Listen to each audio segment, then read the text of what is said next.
நம் அனைவருடைய மதிப்பிற்குரிய ஆந்திராவுடைய துணை முதல்வர் மாண்புமிகு திரு பவன் கல்யாண் அவர்கள் உரையாற்ற வருவார்கள்.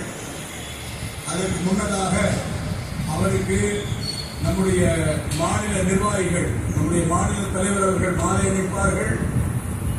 மாநில நம்முடைய தென்பாரத வேட்பாளர்கள் அவருக்கு பொன்னாடை போட்டுவார்கள். திருத்தணி மலையிலே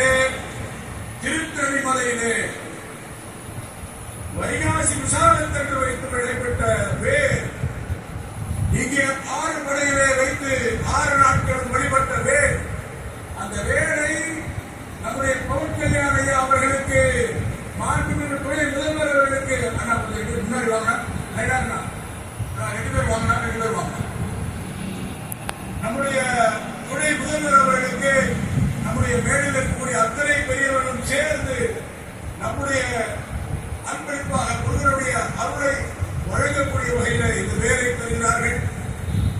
வெற்றிவேல் முருகனுக்கு, வீரவேல் முருகனுக்கு, கந்தவேல் முருகனுக்கு. ஆபரேஷன் சிந்தூர் நடக்கிற போது முருகன் ஒரு போர்க்கடவுள். ஆகவே ஆறுபடை வீட்டிலும் அவருக்காக ஒரு வழிபாடு நடத்த வேண்டும் என்று தன்னுடைய ஜனசேனா கட்சியை சார்ந்த அத்துணை நபர்களை அனுப்பி வைத்து இங்கே எல்லா 6 படைகளிலும் அந்த வழிபாட்டை நடத்தியவர் மிகச்சிறந்த முருக பக்தர் நம்முடைய உரையாற்றுகிறார். பொதுவாக மதுரை வந்து